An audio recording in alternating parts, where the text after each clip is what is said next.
Plus News, and today's topic is World War I. First, we're going to talk about food and supplies with Farah. So thank you, Vale. So I'm here talking about food and supplies in World War I. So I'm here with Albert. So how are you? I'm hungry. Why are you hungry? Well, the captain doesn't really give us a lot of food since he believes most of us are going to die anyways and doesn't want us to save the food for us. So where's all the food going? Well, we know all the people back home at Germany are giving us the food for the war. And there's a lot of people to feed, so your food is in good hands. It's just that there's not many of us who can get the food. So what about the splicing? Well, as far as necessities, we don't really get enough socks, and a lot of us end up getting trench foot because we don't have a lot of socks or boots. So like as far as necessities go, we're not really well off. But with weapons, Germany has very good military, so we are always protected by our weapons. And yeah. Thank you, Farah. Now we're talking about horses with Sophia. Hello, I'm Sophia Sanders, and today we're interviewing a soldier to tell us about what part horses took in the war.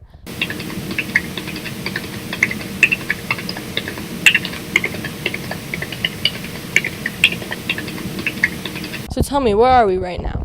We're at the Eastern Front. So why do they use horses here at the Eastern Front and not in the Western Front? Because at the Western Front, they're more modernized, and because they have machine guns and trenches. Because in the Eastern Front, we're not as modernized, and we can still use horses. How do you guys use horses here on the Eastern Front? We use horses to transport materials to the front and to attack enemies. As you can see, the horses are being fed well by all the food and supplies given to us by the people back home. And as you can see, this black horse is very strong. Thank you for telling me about the horses. You're welcome. Now back to Vale. Now here's Sophia interviewing a soldier.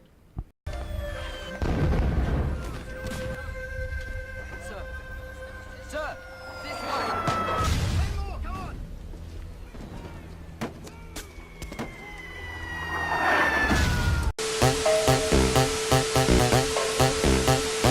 Hello, I'm Sophia Sanders, and I'm going to be interviewing a soldier on the front lines. His name is Kat. So Kat, tell me, how were you able to survive the war so long? I was able to survive the war by doing some tricks of mine. I can find food where there's nothing around. I'm really a good shot, and I'm really good at self-defense. Tell me, how are the new soldiers doing?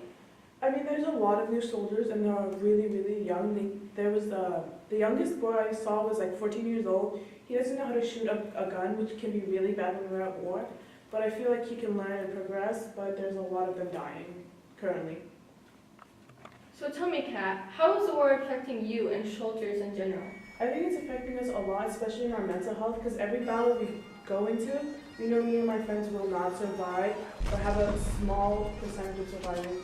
And it's not just me, it's just the soldiers I see around me every single day dying. So it's kind of hard on me and a couple of my friends. So what was the best experience you've had in the war so far? The best experience was probably getting to know each other, because we know we're going to die at any time, so we try to get close, and we view each other as brothers. There's barely any fights disputes between us, me and another soldier. And one of the best memories I've ever had was when one of my fellow soldiers saved me when I got shot. It happened somewhere over there. Oh, I got shot. Wow. Very good. Remember that time you saved my life? I owe you my life for that. Oh, that's what we're supposed to do for each other, we're brothers. Okay. So tell me, Kat, are you looking forward to going back home? Of course, I'm always looking forward to going back home, surviving this war, go back to my family and my friends back at home in my hometown. Ah!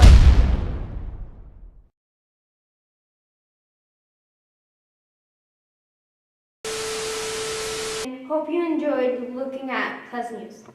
War brings out the best in people as it can bring people closer together. The men fighting together feel closer as they are all experiencing the same terrible things. War takes the teamwork of not just the army, but the entire country. People back home are now working towards the war by making supplies, weapons, and food.